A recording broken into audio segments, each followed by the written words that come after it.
You can help me. Whatever comes out of these gates, we've got a better chance of survival if we work together. Do you understand? If we stay together, we survive. Pleased to bring you the Legionnaires of Scipio Africana! Hey, welcome back. This is Shah. I love that scene. That's the Battle of Carthage from Gladiator. And I remember when I was probably like 10 years old and that movie came out, watching it and thinking it was so cool. But now that I'm older, I really understand some of what was going on in that scene, specifically this idea of unity.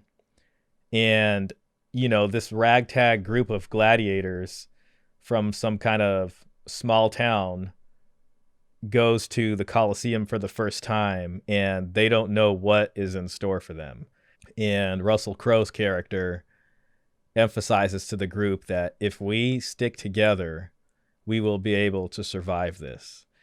And I see a lot of parallels with this scene and the situation of Red Pill and the Manosphere in general. What I've been witnessing lately is this group of creators in the Red Pill community having to take on better funded, better skilled debaters, and just more popular traditional conservatives like the Daily Wire. You know, guys like Michael Knowles, Matt Walsh, Ben Shapiro. These guys are the varsity team. Us Red Pill bros, we're the JV team. And that's the truth. You know, we don't have big money behind us to help us push our message. But we do have to take those guys on.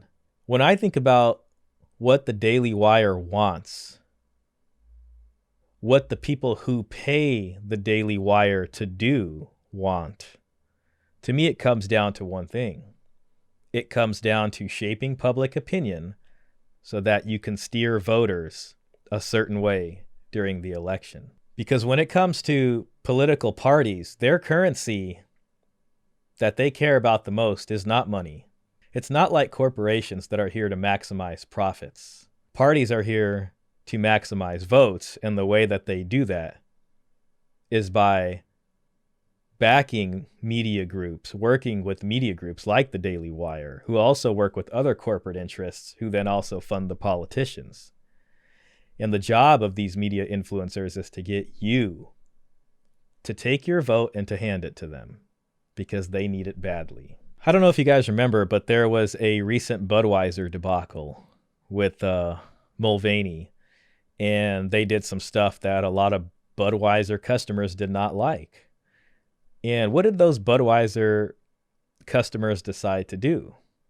They decided to boycott Budweiser and drink something else. A similar thing happened with Gillette. Gillette put out an ad that was particularly irksome to a lot of its customers, you know, specifically men, because Gillette has always been aimed at men for shaving needs, but they put out something that kind of made us seem like really bad people, and we didn't like that. And, you know, since then, I've not bought a Gillette razor. I used to buy from them all the time. There's plenty of other brands. I go to my local store and I'm perfectly fine with that. And I think when it comes to voting, we need to start taking a similar approach. I think most of us have been so conditioned growing up that we need to vote, and that in order to have our voices heard, we must vote, because if we don't, then we're just throwing it away. But when you look at how political parties actually operate, when they have your vote for granted, they stop serving you. You see this all the time. I mean, you've seen this even with the black community, you know, like with certain political parties taking their vote for granted, but then not coming back and helping them where they need it the most. It's the same thing with men's issues when it comes to parental alienation, paternity fraud, you know, predatory child support, no fault divorce, all these kinds of things. But they just know that they have your vote already because you're going to give it to them because you're concerned about the other issues that they're talking about. There's a clip from Better Bachelor that I wanted to share with you that I think kind of encompasses how a lot of us are feeling lately about voting. Let's go and watch that. And I've seen enough video at this point in time to realize there's no fixing this. When you think about the institution of marriage, relationships, that the court systems and the government and the legislation is not going to change the laws when it comes to divorce and custody and no fault in women being able to bail, and you're just screwed in the process. There's no changing. It's not going to change. No amount of voting, no amount of hoping or wishing is going to change it. And then if you start thinking about it, the same thing's happening now if you're in Canada, whether you're in Europe, I don't know if Australia has the same problem yet, whether you're here in the United States, immigration, borders, having indiscriminate amounts of people coming where you don't know their background into the country. Doesn't matter which way you vote. It's not stopping, or at least it's not here recently. You talk about the economies. No matter which way you vote, both sides are running the economy into the dirt because none of them will make the hard decisions of stopping printing money until our governments become bankrupt.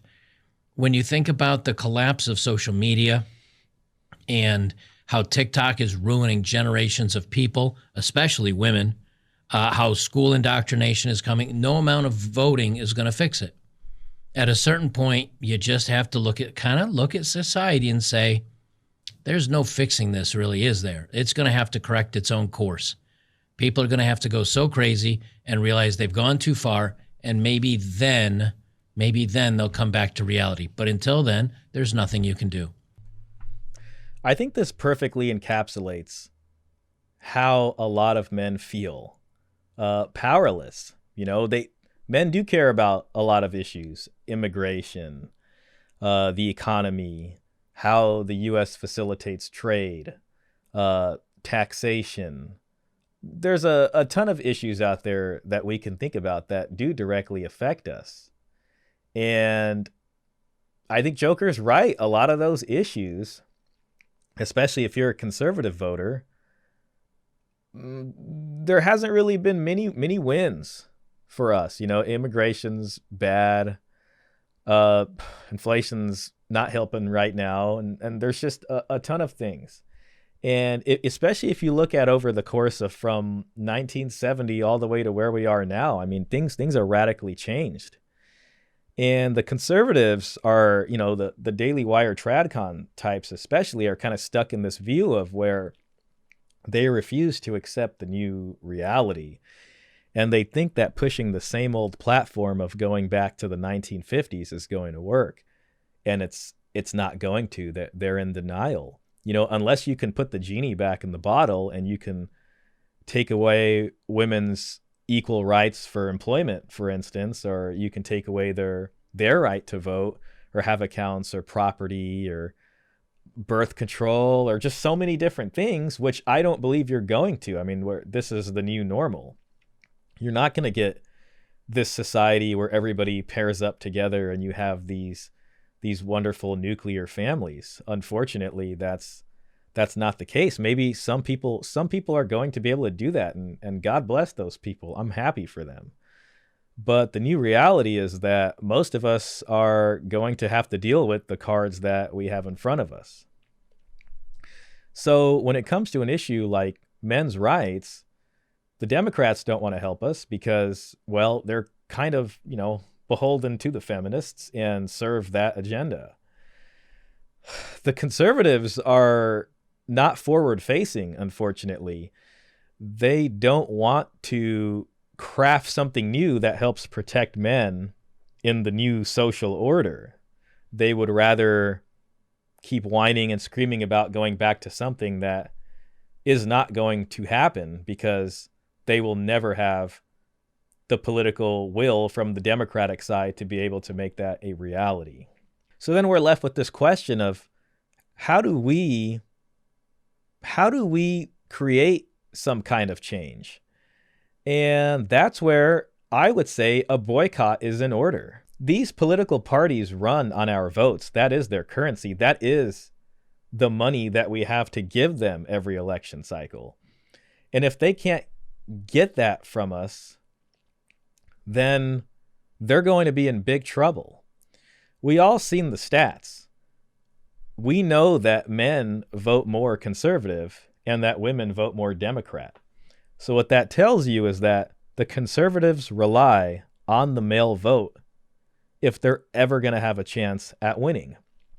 There was an interesting concept I learned back in school a long time ago called wedge issue politics. A wedge issue is a political or social issue which is controversial or divisive within a usually united group. Wedge issues can be advertised or publicly aired in an attempt to strengthen the unity of a population, with the goal of enticing polarized individuals to give support to an opponent or to withdraw their support entirely out of disillusionment. The use of wedge issues gives rise to wedge politics. Political campaigns can use wedge issues to stoke tension with a targeted population. A wedge issue may often be a point of internal dissent within an opposing party which that party attempts to suppress or ignore discussing because it divides the base. Typically, wedge issues have a cultural or populist theme, relating to matters such as crime, national security, sexuality, abortion, or race. If we think about the position we're in, largely red pillars, being male, are lumped in with the Republican Party, with the conservatives, with the tradcons. And the red pill has been growing larger and larger and larger over time.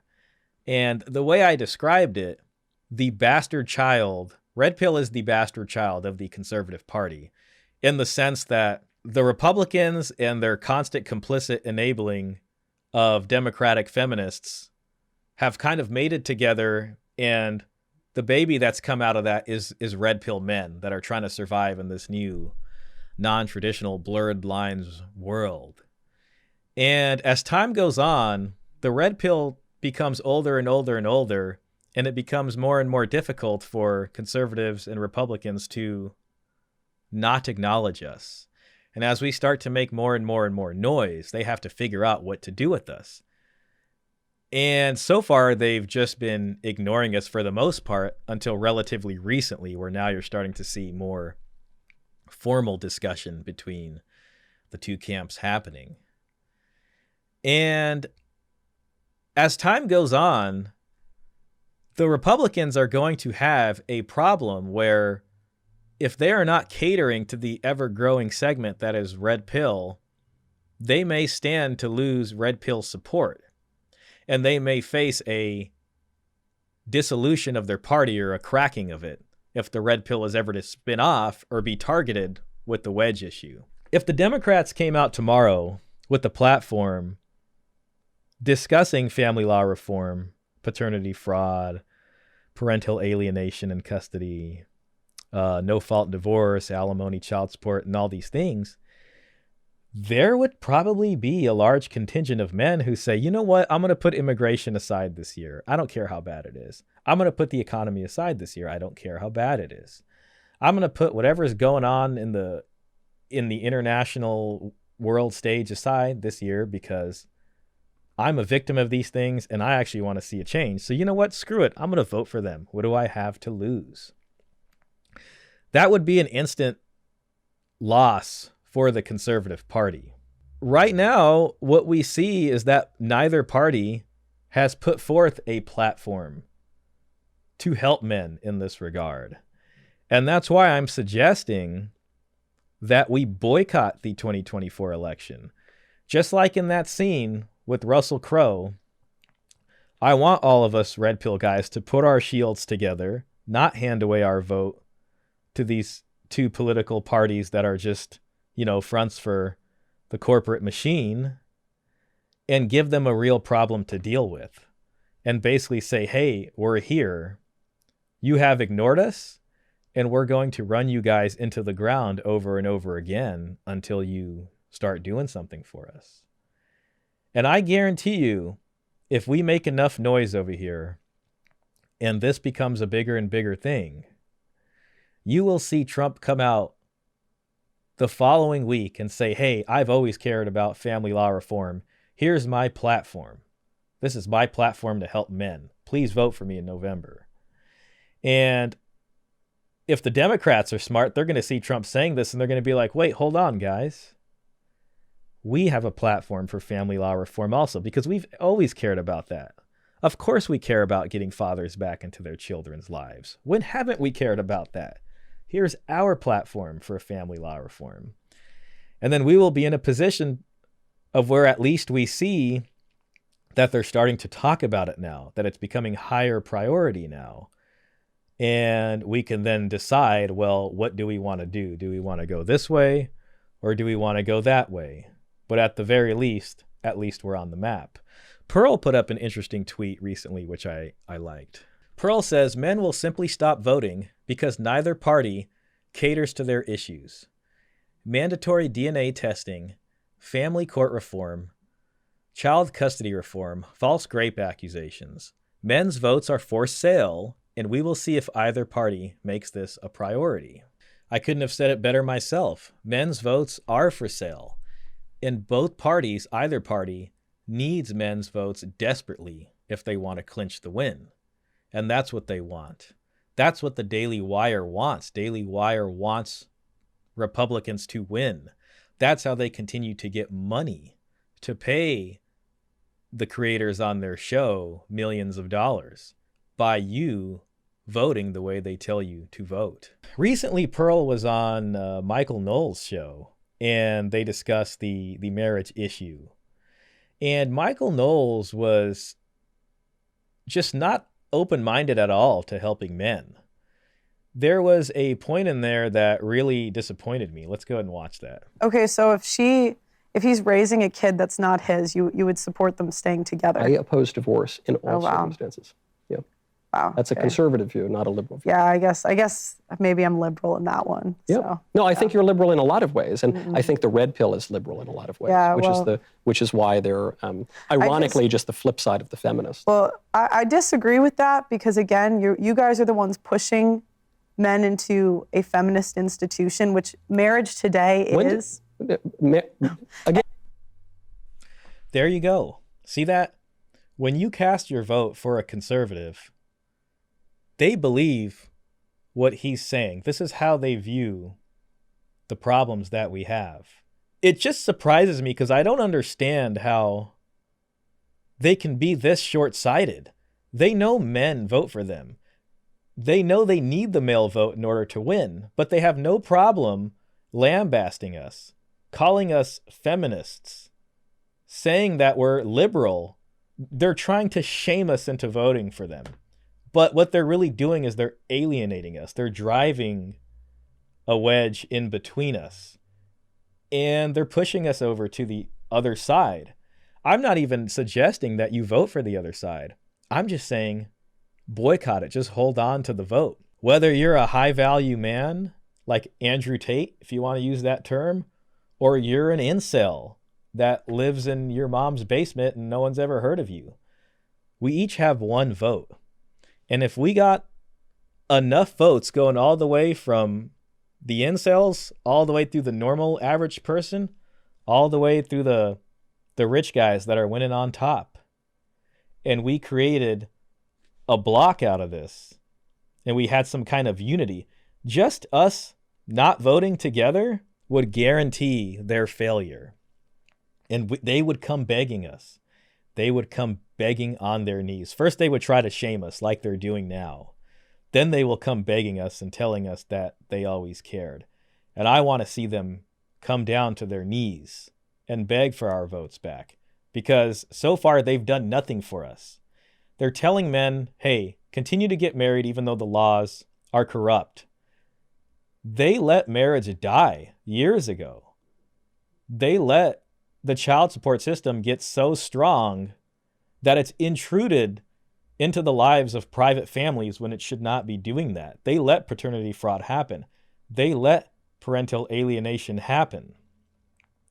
And what we need to do, if we hope to beat them, remember, we're the JV team and we want to beat the varsity guys. We need to lock our shields together.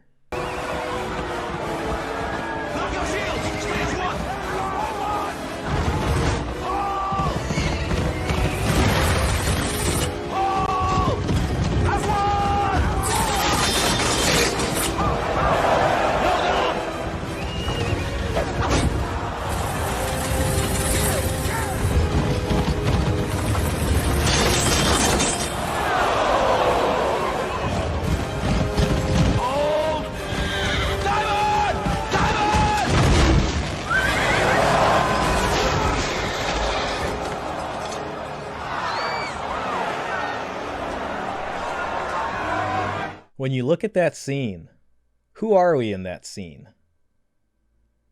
We're not the guys in the chariots. We don't have big money behind us. We don't have the best equipment. We're those gladiators.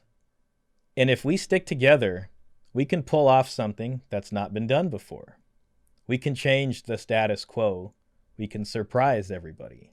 And we can take them down if we work together like that. I would love to see the top influencers in this space push a boycott of the 2024 election.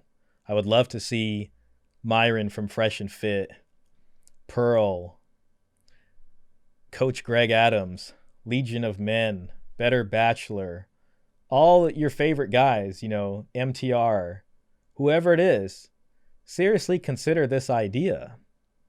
Because men aren't doing well. Men are leaving the country that they love to become a passport bro. I mean, you got guys that are already willing to never get married and never have a family.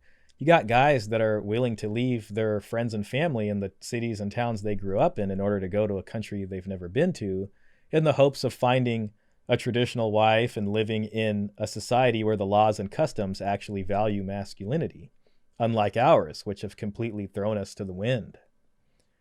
And we're kind of in a do or die scenario here. The red pill maxim of enjoy the decline has always been something we've said, but our only leverage, really, to get these folks to listen to us is to hasten the decline. And I know that sounds crazy, but right now is the perfect time to do it. If we boycott the election and the conservatives know they're going to lose, just the fact that it's Joe Biden on the other side who can't tell the difference between his thumb and, you know, his bum is perfect, because the less sane that guy looks, the more afraid they're going to be of losing. And they'll come and they'll blame us and say, you know, you guys are promoting this, but when haven't they blamed us for things? When haven't they called us degenerates or said we're undercover feminists or that we're just a bunch of whiny guys? This is our chance to take back something that we've been giving them for free that we know they really want. And it's an opportunity for them to show us that they actually care about our issues. Anyways, if you made it this far, thank you. Hit the like button, hit the subscribe button. I'd love to hear your thoughts on this issue. I hope Boycott 2024 can gain steam. We have till November to make that happen. See you on the next one.